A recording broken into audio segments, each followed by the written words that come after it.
إلى المسجد الأقصى الذي باركنا حوله لنريه من آياتنا إنه هو السميع البصير. صدق الله العظيم. إن الله وملائكته يصلون على النبي يا أيها الذين آمنوا صلوا عليه وسلموا تسليما. الصلاة والسلام عليك يا سيدي يا رسول الله وعلى آلك وأصحابك يا سيدي يا حبيب الله. الصلاة والسلام عليك يا سيدي يا شفيع المذنبين وعلى آلك وأصحابك يا سيدي يا رحمة يا نبي.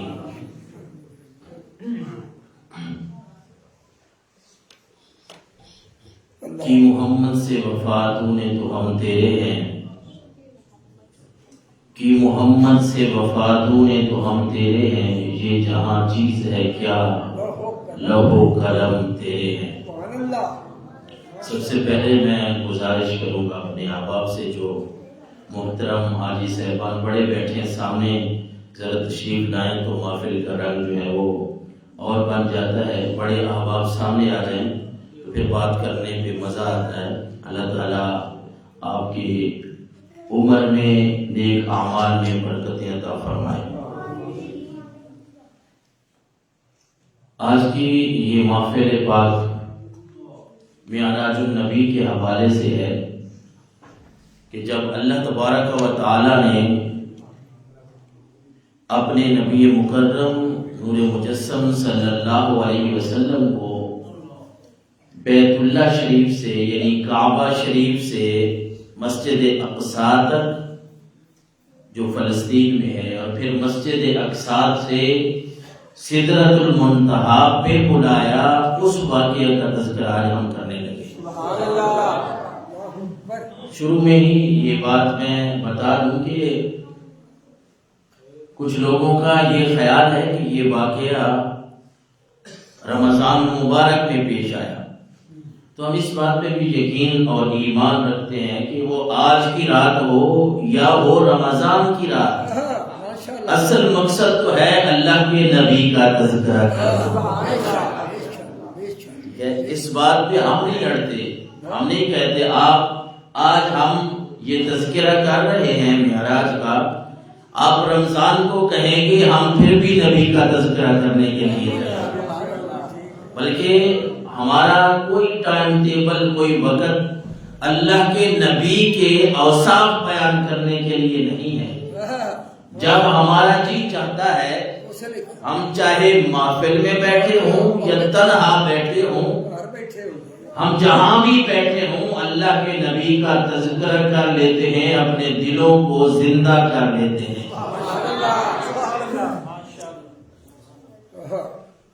یہ واقعہ معراج جو ہوا، یہ میں اپنے نوجوانوں کو، بچوں کو بتانا چاہتا ہوں. کوئی ہم سے پوچھے کہ کیوں یہ محفل سجائی ہے، کیوں بیٹھے تھے، تو ہم کہیں گے کہ یہ اللہ نے ہمارے آقا و مولا صلی اللہ علیہ وسلم کو اتنا بڑا معجزہ جو عطا کیا تھا، ہم اس کی یاد میں، اس خوشی میں یہ محفل منائی ہے. اس وجہ سے ہم بیٹھے ہیں کہ ہم سرکار کا تذکرہ کریں گے، رب کی حمد کریں گے، تلاوت ہوئی، نعت ہوئی، اللہ رسول کا نام لیا گیا. ہم تو یہ یقین رکھتے ہیں کہ جہاں بھی رسول اللہ کا نام لیا جائے، وہ مسجد ہو تو مسجد بھی برکت والی ہے. مسجد ویسی اللہ کا گھر ہے، وہ اللہ کا گھر بھی برکت والا ہے. ایسی محفل گھر میں ہو تو گھر بھی برکت والا ہے، اور ایسی محفل جس دل میں ہو وہ دل بھی بڑا برکت والا ہے. اور پھر یہ واقعہ معراج، ہم اللہ کے نبی کو جو معجزہ، یہ کو تھوڑی بات ہے کہ رسالت مآب صلی اللہ علیہ وسلم کو اللہ تبارک و تعالیٰ نے عرشوں پہ بلایا. اور پھر کچھ لوگوں کا یہ خیال ہے، ان کی یہ تحقیق ہے کہ یہ واقعہ خواب میں پیش آیا تھا. رسول اللہ صلی اللہ علیہ وسلم کو جو معراج ہوئی ہے وہ خواب میں ہوئی ہے. میں آپ کو یہاں بتاتا چلوں کہ اگر واقعہ معراج خواب ہوتا نا، خواب، آپ جتنے بھی بیٹھے ہیں خواب کی اگر بات کریں تو خواب کی بات کا کوئی انکار کرتا ہے؟ آج ہم میں سے اگر کوئی کہے کہ میں ملک پاکستان کا وزیر اعظم بن گیا تھا خواب میں، تو سارے کہیں گے ٹھیک ہے، خواب کی بات ہے.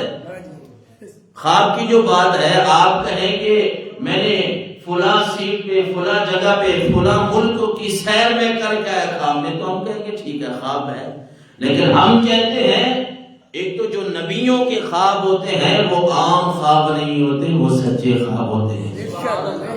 اگر نبی کو خواب میں بھی معراج ہو تو ہم اس بات پہ بھی یقین اور عقیدہ رکھتے ہیں.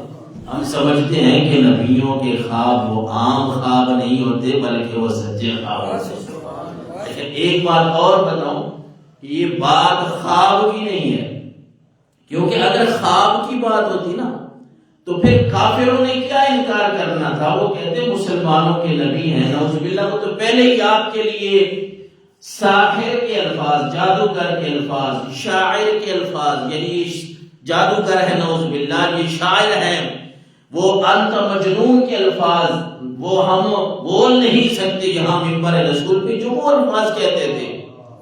تو اگر آپ صلی اللہ علیہ وسلم نے یہ فرمایا ہوتا کہ میں خواب میں مسجد حرام سے مسجد اقصی تک گیا، پھر مسجد اقصی سے سدرۃ المنتہا تک گیا، تو انہوں نے کہنا تھا یہ تو مسلمانوں کے نبی ہیں، ویسے ہی اس طرح کی باتیں کرتے رہتے ہیں. نعوذ باللہ ان کی بات میں کہہ رہا، پھر تو کوئی انکار ان کا نہیں تھا.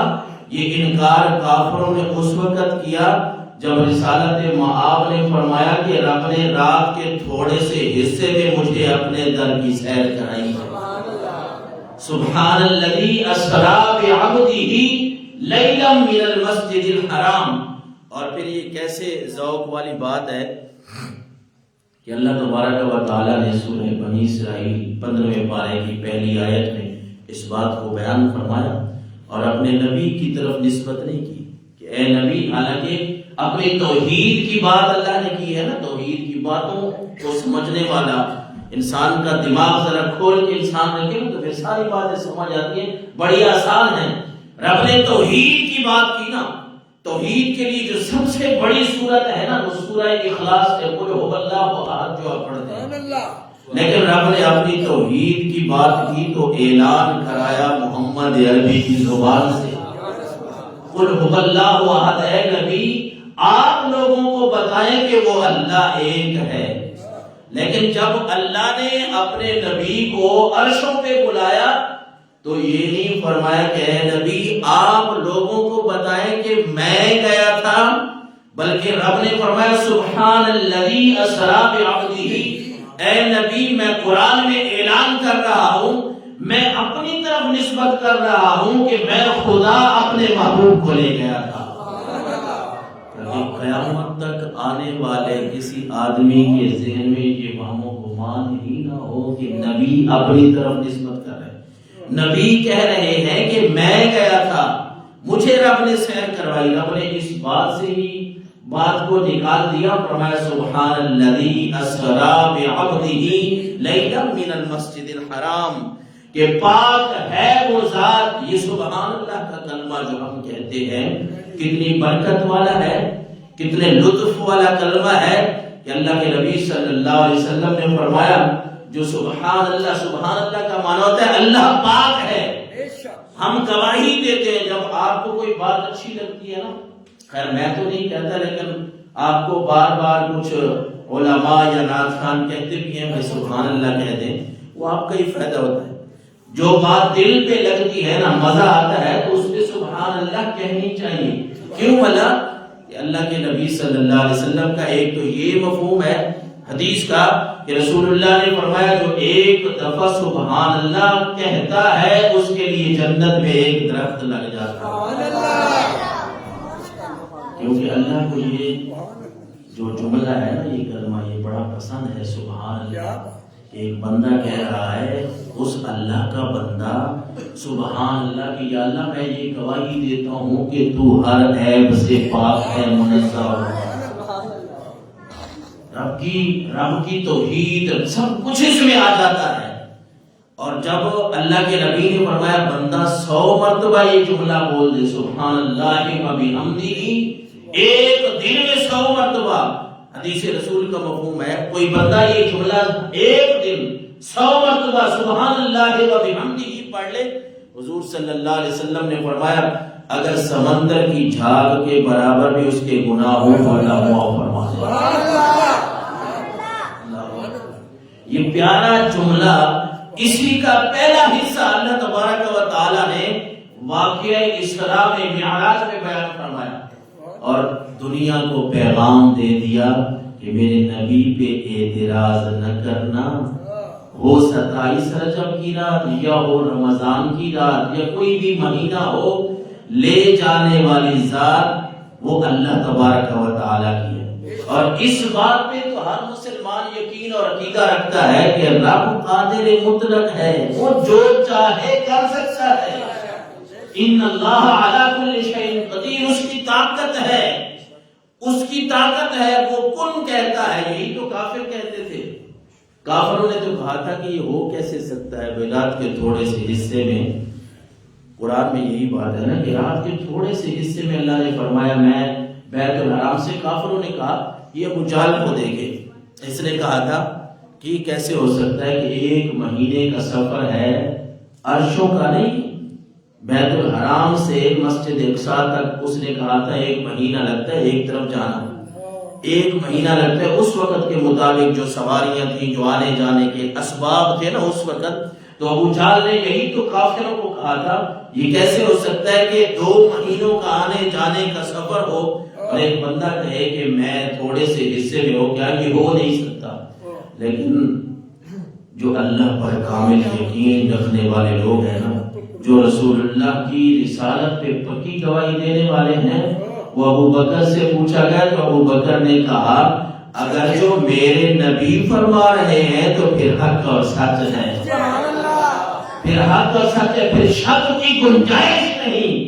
کیونکہ ہم نے اپنے نبی کے کہنے پہ صرف یہ واقعہ معراج مسجد حرام سے مسجد اقصیٰ جانا، مسجد اقصیٰ سے سدرۃ المنتہا جانا، یہ تو چھوٹی بات ہے. ہم نے تو اپنے نبی کے کہنے پہ اللہ کو بھی مان لیا ہے.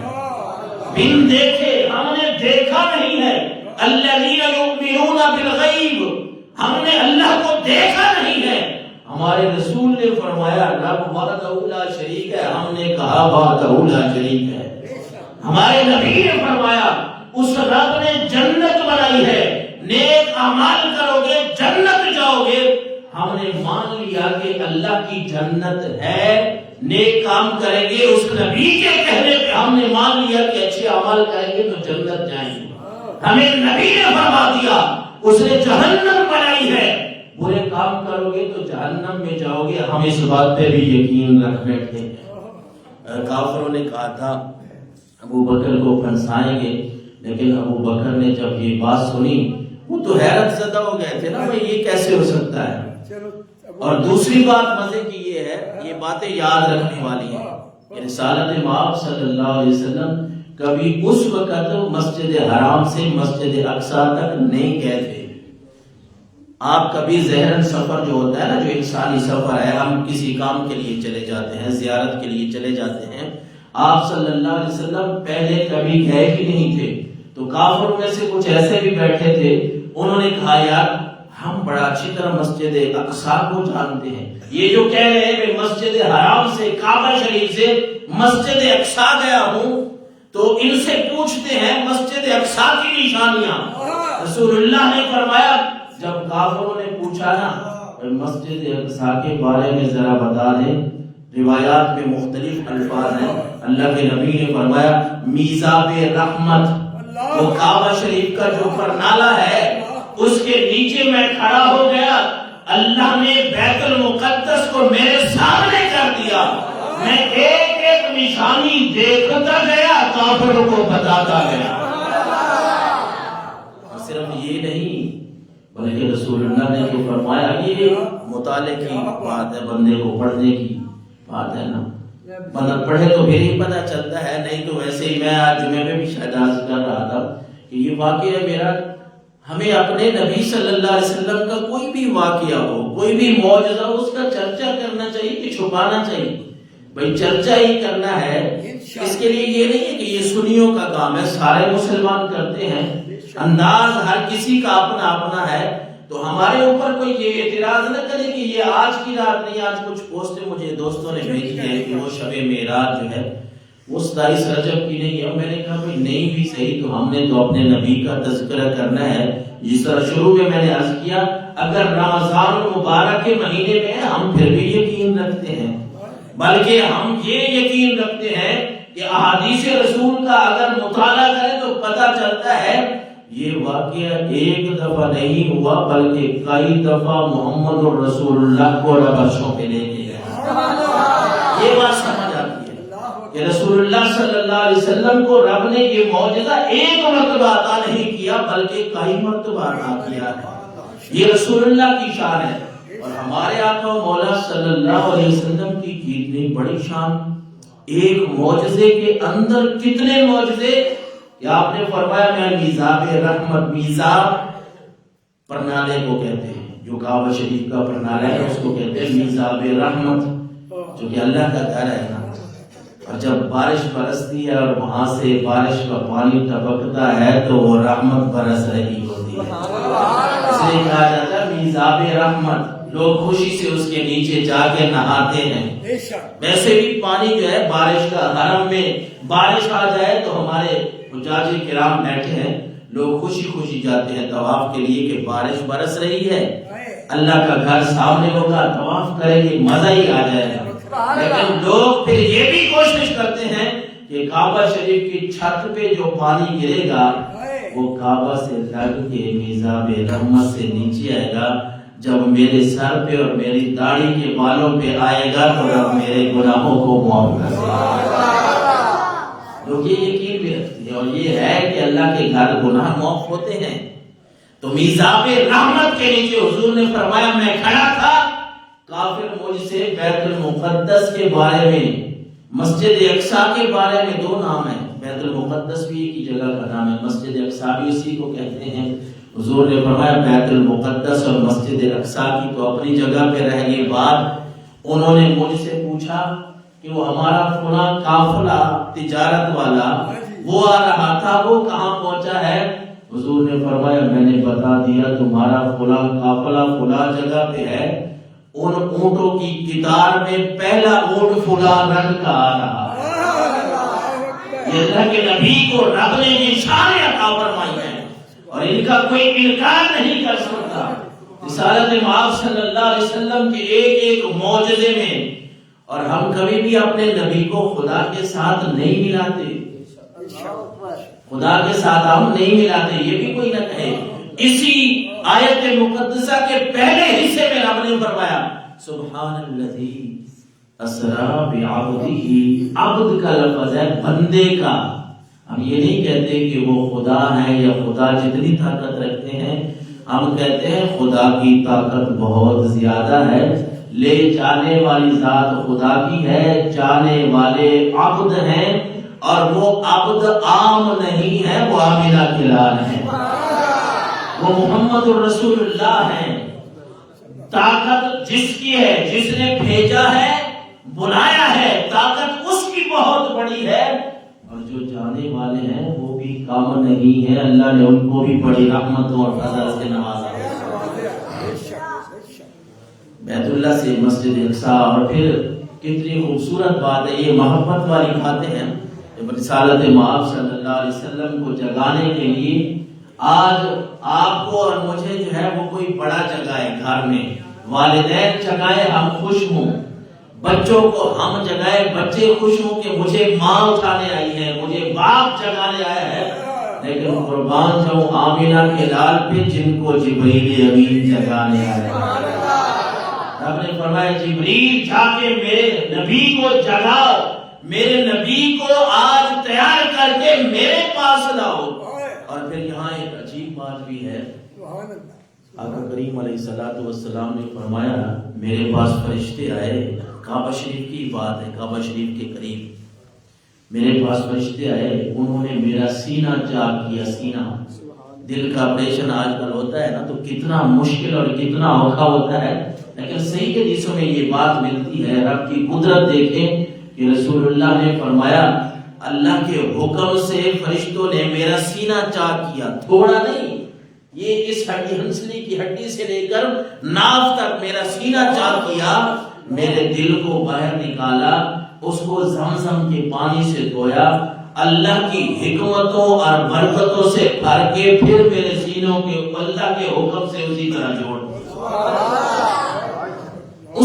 جوڑ دیا۔ یہ حدیثوں میں باتیں ملتی ہیں۔ اور پھر میرے آقا علیہ الصلوۃ والسلام کو اس ایک معجزے میں پتہ نہیں کتنی آگے باتیں ہیں۔ کچھ لوگ تو یہ کہتے ہیں معراج ہے کیا؟ آپ کو میں یہ بھی بتاتا چلوں کہ صحیح احادیث میں آپ کو ملتا ہے۔ مسلم شریف کی حدیث ہے 2375 نمبر پہ، جہاں یہ بھی بات ملتی ہے کہ رسول اللہ نے فرمایا جب میں جا رہا تھا تو میں نے حضرت موسیٰ کو دیکھا کہ وہ اپنی قبر میں کھڑے ہو کے نماز ادا کر رہے تھے۔ یہی موسیٰ، میں کہہ رہا ہوں بھائی ایسی باتوں میں نا بہت ہی سوچ نہیں لڑانی چاہیے، مطلب اپنے دماغ کو ادھر ادھر گھما کے پتہ نہیں دماغ خراب کر بیٹھے ہوں۔ یہی رات ہے، تھوڑا سا حصہ ہے رات کا، اللہ کے نبی کہہ رہے ہیں، فرما رہے ہیں کہ میں نے موسیٰ کو دیکھا وہ اپنی قبر میں کھڑے ہو کے نماز پڑھ رہے تھے، پھر آپ عرشوں پہ گئے تو حضرت موسیٰ آپ کو آسمان کے اوپر بھی ملاقات کر رہے ہیں۔ یہ رب کی قدرت ہے، رب کی طاقت ہے، مالک جو چاہے وہ کر سکتا ہے۔ حضرت سیدنا عیسیٰ کا واقعہ آپ نے پڑھا، قرآن میں سنا ہے کہ حضرت عیسیٰ کے زمانے میں معجزہ ہوتا ہی وہی ہے جو انسان کے عقل کو حیران کر دے، عقل کو دنگ رہ جائے، بندہ سوچ ہی پائے جائے یار یہ کیا ہو گیا ہے۔ لیکن مسلمان کے لیے یہی ہے کہ جب وہ کسی بھی نبی کے معجزے کو سنتا ہے یا وہ پڑھتا ہے، اس پہ یقین بھی رکھنا ضروری ہے، اس پہ ایمان بھی رکھنا ضروری ہے۔ حکیم لوگ جو ہے نا، حکما، حضرت عیسیٰ کے زمانے میں انہوں نے دعویٰ کیا کہ ہمارے پاس ساری مرضوں کا علاج ہے، بڑے نسخے ہیں بھائی ہمارے پاس، جو مرضی ہے مریض دے آؤ۔ صرف کہتے ہیں ایک بات ہے، بس ہم مردے کو زندہ نہیں کر سکتے، مردے کو، اور جو برس کا مرض ہوتا ہے کوڑ کا، اس کو ہم ٹھیک نہیں کر سکتے، اور تیسرا کہتے ہیں کہ جو پیدائشی نمینہ ہے ہم اس کا علاج نہیں کر سکتے۔ ان تین بیماریوں کے علاوہ جو مرضی ہے لے آؤ مریض۔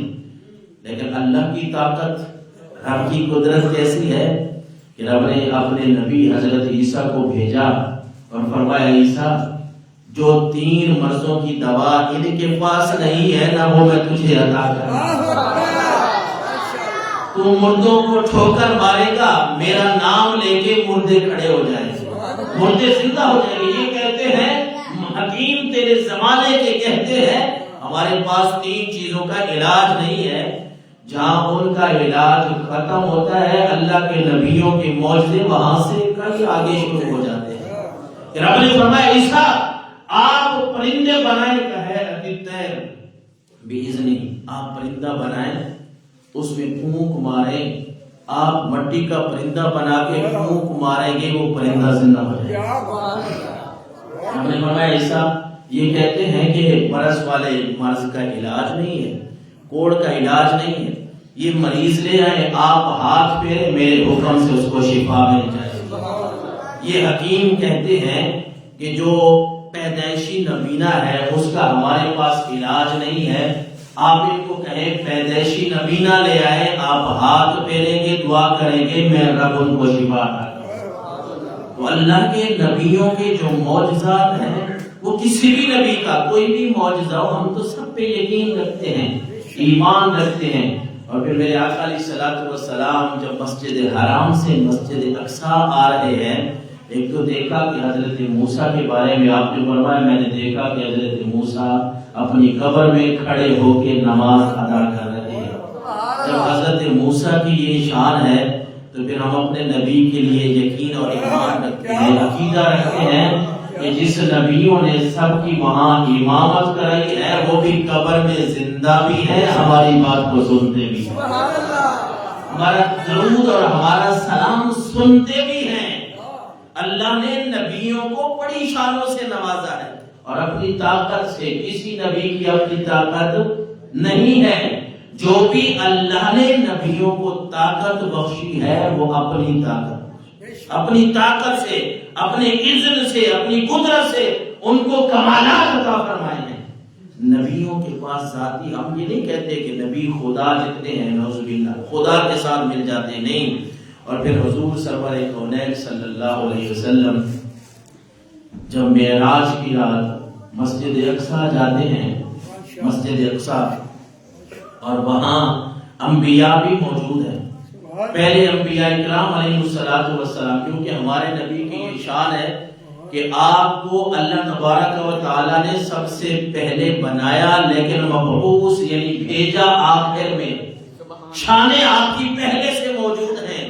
اور جب آپ وہاں پہنچے، امام بصیری نے کہا نا وقدمت کا جمیع الانبیاء بہا والرسل تقدیم مخدوم علی خدمی، جب آپ صلی اللہ علیہ وسلم وہاں پہنچے مسجد اقصی میں، تو وہاں انبیاء کرام علیہ السلام آپ کے استقبال کے لیے کھڑے تھے۔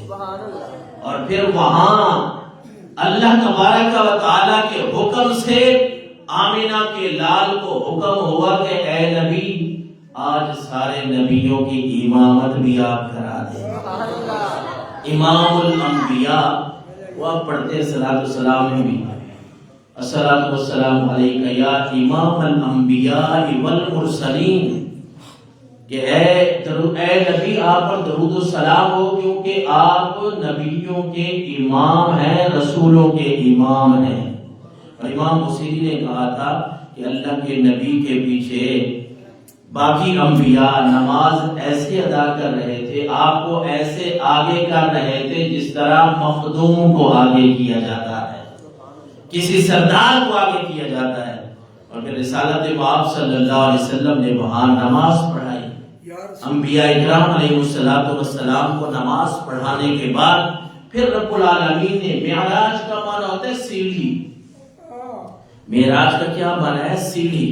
آپ بیت اللہ شریف سے، کعبہ شریف سے جو مسجد اقصی آئے وہ براق کا سفر تھا، براق آپ نے جو نام سن رکھا ہے، وہ اللہ کے نبی نے فرمایا، جبریل امین کی ایک حدیث مبارکہ بھی ہے، اس میں بھی یہ بات ملتی ہے کہ براق کو جب حضور صلی اللہ علیہ وسلم کے سامنے لایا گیا تو وہ براق خوشی سے اچھلنے اور کودنے لگا۔ وہ کیسی سواری تھی؟ حضور نے فرمایا وہ اتنی تیز سواری تھی کہ جتنے تک انسان کی نگاہ جاتی ہے اس کا وہاں تک قدم جاتا تھا۔ اور پھر جبریل امین نے اس براق کو کہا تھا کہ اے براق، تجھے پتہ نہیں ہے کہ تو رسول اللہ امام الانبیاء کے سامنے کھڑا ہے، کیوں اچھل رہا ہے، کیوں کود رہا ہے؟ براق برق سے ہے، برق بجلی کو کہتے ہیں، آج بھی عربی میں بجلی کو برق کہتے ہیں۔ بجلی کی رفتار، یہ آج کل کی جو آپ کی بجلی ہے، اس کی رفتار کو دیکھ لیں، یہ بندوں کی بنائی ہوئی ہے، اور جو براق اللہ نے بھیجا تھا اس کے سفر کی اور اس کی تیز رفتاری کا اندازہ آپ خود لگا۔ اور پھر جب آپ بیت المقدس سے آگے کی طرف گئے ہیں تو وہ معراج تھا، وہ سیڑھی تھی، وہ نور کی سیڑھی جس پہ اللہ تبارک و تعالیٰ نے اپنے نبی کو اپنے پاس بلایا۔ اور پھر وہاں مختلف انبیاء اکرام علیہ السلام سے آپ کی ملاقاتیں بھی ہوئی۔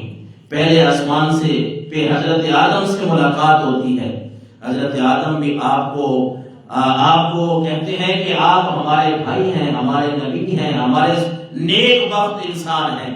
اور اسی طرح دوسرے آسمان پہ حضرت یحییٰ، حضرت عیسیٰ، تیسرے آسمان پہ حضرت یوسف علیہ السلام سے بھی ملاقات ہوتی ہے۔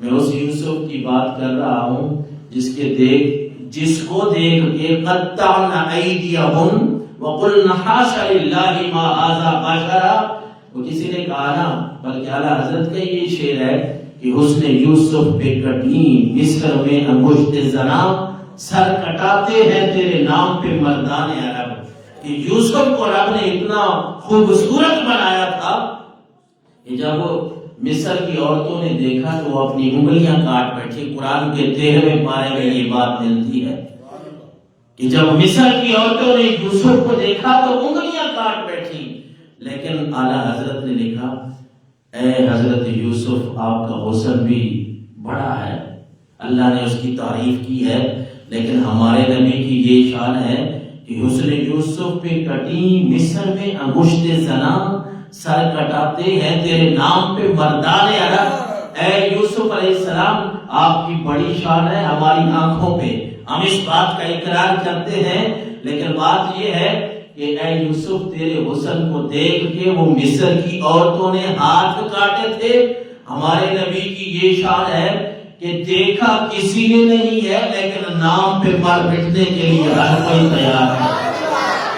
دیکھا نہیں ہے، 14 صدیاں بعد بیٹھے ہیں، دیکھا نہیں ہے، گناہوں کی پن ہمارے اوپر ہے، ہم مانتے ہیں گناہگار ہیں، ہم مانتے ہیں سیاہکار ہیں، ساری باتیں ہمارے اندر پائی جاتی ہیں، گناہگار تو ہو سکتے ہیں لیکن نبی کے غدار نہیں ہیں۔ جب بات آتی ہے رسول اللہ کی تو یہاں گناہگار بھی، آپ نے وہ غازی الدین کا واقعہ دیکھا ہے، اس کے اوپر فلمیں بھی بنی ہوئی ہیں۔ غازی الدین کوئی عالم دین تھا، کوئی پڑھا لکھا تھا بہت زیادہ، لیکن اللہ نے ایک ایسی شان عطا فرمائی ہے کہ جس نے نبی کے نام پہ جان دے دی ہے، لوگ آج بھی اس کی قبر کی بھی زیارت کرتے ہیں، ان کے لیے دعا بھی کرتے ہیں، پھر ان کا نام بھی زندہ ہے۔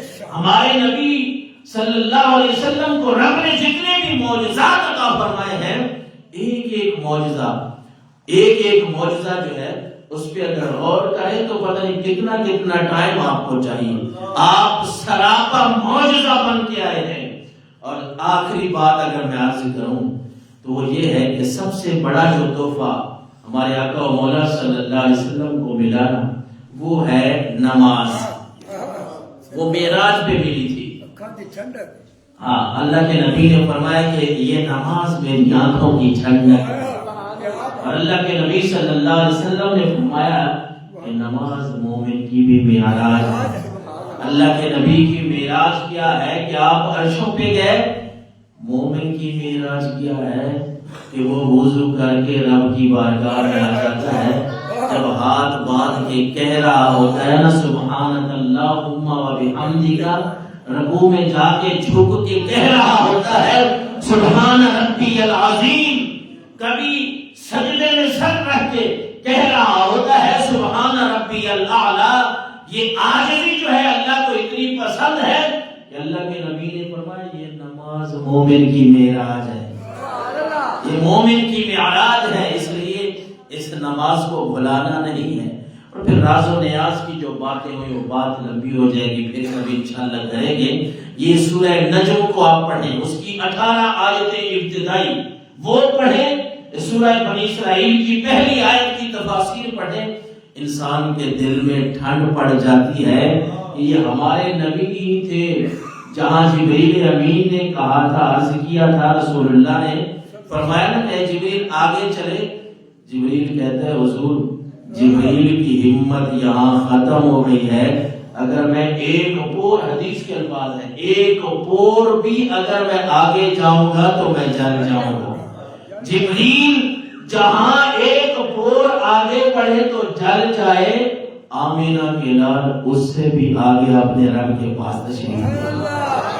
فَأَوْحَا إِلَىٰ عَبْدِهِ مَا أَوْحَا مَا كَذَبَ الْفُؤَادُ مَا رَأَىٰ۔ سورۃ النجم میں نا اشارات سے ایک مشکل بات ہے، لیکن ویسے میں آپ کو بتا دوں، وہاں اشارات میں، اشاروں میں نا اللہ تبارک و تعالیٰ نے اپنے نبی کی اس معجزے کو بیان فرمایا۔ اور ہمارے جو گرامر پڑھنے والے ہیں نا، جو عربی گرامر، وہ کہتے ہیں کہ جو اشارے سے بات سمجھائی جاتی ہے نا وہ وضاحت سے بھی زیادہ اثر رکھتی ہے۔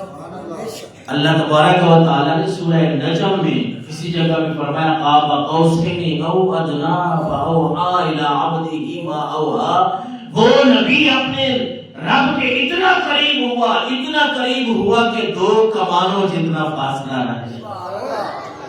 راز و نیاز کی باتیں ہمارے لیے جو سمجھنے والی بات ہے وہ یہ ہے کہ رب نے جو تحفہ عطا فرمایا تھا نا نماز کا، اس تحفے کو ہم قبول کیسے کریں؟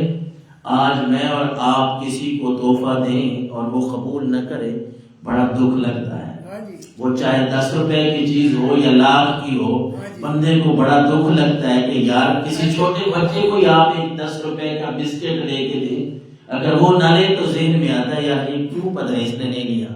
رب نے اپنے نبی کو جو تحفہ عطا فرمایا وہ اس امت کے لیے تھا، وہ تحفہ قبول ہم نے کیسے کرنا ہے کہ نماز کی پابندی کرنی ہے، نماز کی پابندی خود بھی کرنی ہے، اپنے بچوں کو کروانی ہے، اپنے گھر والوں کو کروانی ہے، اسی میں نجات ہے۔